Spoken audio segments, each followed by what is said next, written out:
Hey everyone, this is Phil from Phil Talk Sports, and welcome to another episode of Top 3, where we look at a category in sports and give 3 players from the Eagles or any other team that best fits that category. Today's episode, One-Hit Wonders. A one-hit wonder is a player that had a breakout year for a team for only one season, and for whatever reason, maybe injuries or more expectations, was unable to replicate his success in future years. Today, I will give my top 3 one-hit wonders since I've become an Eagles fan, which dates back to 1999. There'll be one on offense, one on defense, and one special teams player. Before we begin, what are your top 3 one-hit wonders on your team? Let us know in the comments below. Anyway, let's get it. For the first time in the history of top 3s, we're going to go through 2 players from the same season. The first on offense happens to be Florida wide receiver Riley Cooper. Cooper won 2 national championships during his time as a Florida Gator.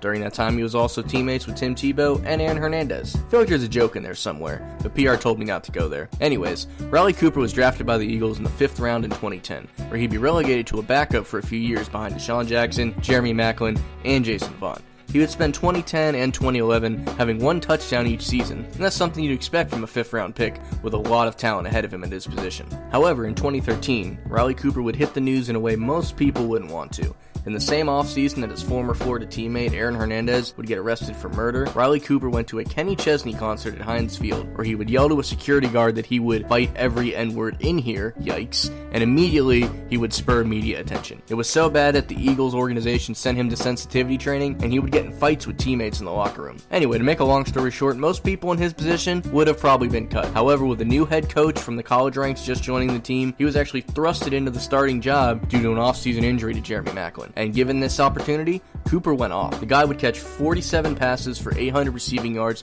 and 8 touchdowns. 3 of them were in one game. He was an amazing compliment to starting wide receiver Deshaun Jackson. The guy was literally on top of the world and made some extremely acrobatic plays and made up for some of the rawness of then QB Nick Foles. Cooper was so money in 2013, he was tracking the ball well, he was scoring touchdowns, and in just 6 months, he had completely flipped his image. So much so that at the end of the season, he was rewarded with a 5-year, $22 million contract. Unfortunately, Riley Cooper would never quite replicate the success he had in 2013. His numbers would greatly decline in 2014 and 15. His drop catches went up immensely, but I mean, who didn't drop passes for the Eagles in 2015? But some of his drops were so bad that they really changed the tide of the season, and when Chip Kelly was fired, Riley was gone. By the end of his time with the team, all he was really doing effectively was blocking. And if that's all you can do as a wide receiver, your days are numbered. Defensive one-hit wonder also comes from the 2013 season. The 4th round pick from the 2012 draft out of the University of Georgia, Brandon Boykin.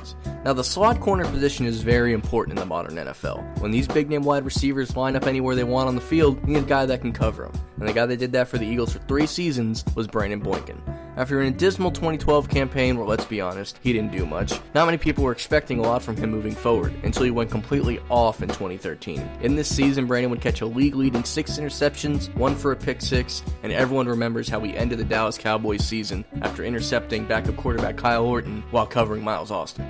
The Eagles were looking like geniuses for drafting this kid out of Georgia. He was ending games like no one's business. Everyone talks about how he ended the Cowboys season. But let's not forget how the Eagles stopped a Redskins comeback against them in Week 11. The Redskins needed a touchdown and a 2-point conversion to tie the game and send it into overtime. Then quarterback Robert Griffin III threw up a prayer in the end zone, and who came down with it? It was Brandon Boykin, securing the ball and getting 2 feet in bounds to steal the comeback away from the Redskins. Many people thought Boykin would continue success with the Eagles, but after a disappointing 1 interception campaign the next year, it was a roadblock for what could have been a promising career. After he was off the team, he signed with the Steelers, but would never make a final roster after that. Probably one of the greatest falls of any player since I've been a fan. And finally, my special teams one-hit wonder is kicker Cody Parkey. Parkey went undrafted and was signed by the Eagles in the 2014 offseason. The Eagles were yearning so badly for a kicker because Alex Henry was so bad the year before. They took a chance on Cody in the preseason, and he amazed fans and the coaching staff. They had no choice but to sign the former most accurate college kicker in 2010. Cody made an immediate impact in 2014 by kicking 36 field goals, making 32 of them, including a 54-yard field goal. Cody would go on to set a record for 150 points scored in a season, breaking Kevin Butler's record of 144, set in 1985 with the Bears. He was so good that he had punched his ticket to the Pro Bowl. However, Cody would struggle mightily in 2015.